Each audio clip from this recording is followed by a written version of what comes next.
अरे क्यों बाकी ना हो हम माने गई हजे हम नथिया उतारे के करम धम बाजे तोरे रना धारे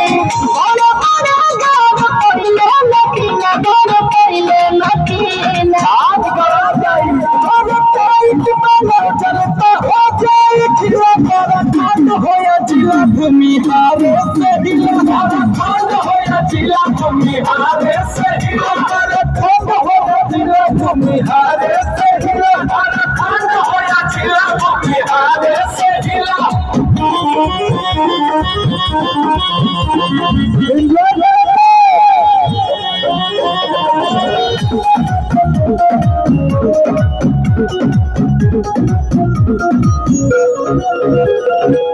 जो दिल के देगा कर दबाते मौका हो मगर हो अकेले में बोलेगे अरे हो अभी काच बारू नाच गड़बड़ावा तारू चीज चोख देखा कि बदलावा तारू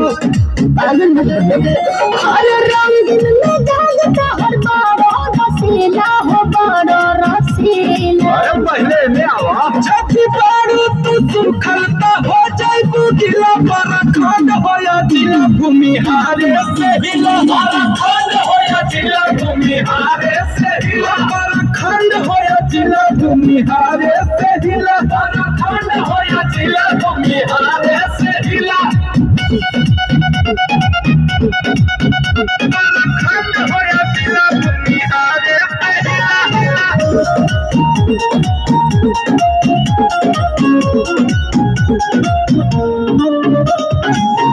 वही से जानी छोड़ा हो जाए हो न फरा हम तो चाहते बनी हम जन्म बाबू छोटे छोटे कतर ना चली न खड़ा काहे चलन होके के बहोई नहीं टोली ये जान के हो पार नहीं के हम सब हो पाली ये जान गर्मी तक खूने में बा काहे न जानल चाहो तारा लीला चाहो तारा लीला अरे मारा पे चल तोहर कोमल जिला पर खंड होया जिला भूमि हारे से हिला पर खंड होया जिला भूमि हारे से हिला पर खंड होया जिला भूमि हारे से हिला पर खंड होया जिला भूमि हारे से हिला भूमि का राजा भूमिहार होता है। एंजॉय करिए, हम तो सबके लिए गाते रहते हैं, सब मेरा भाई है, सब परिवार है। एक ऐसी डिमांड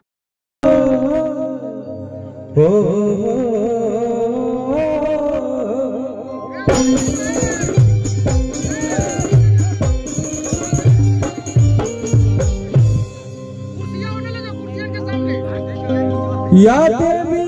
सर्वभूतेषु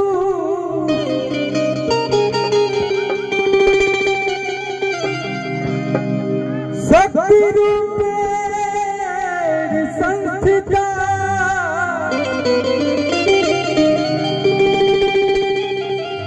नमस्तस्यै नमस्तस्यै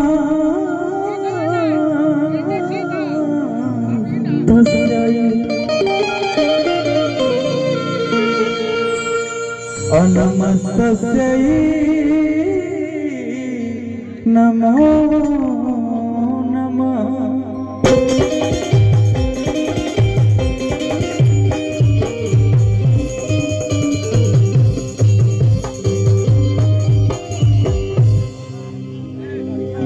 एक बार बोले सरस्वती मैया की, लक्ष्मी मैया की। सरस्वती जी के बोलवा, लक्ष्मी जी के ना बोलवा तो दिक्कत हो जाए। लक्ष्मी जी भी जरूरी, सरस्वती माई हो ही नहीं सकता है। और सब मैया तो कहीं है, अपना अपना मैया की। एक गाना उस लड़के के लिए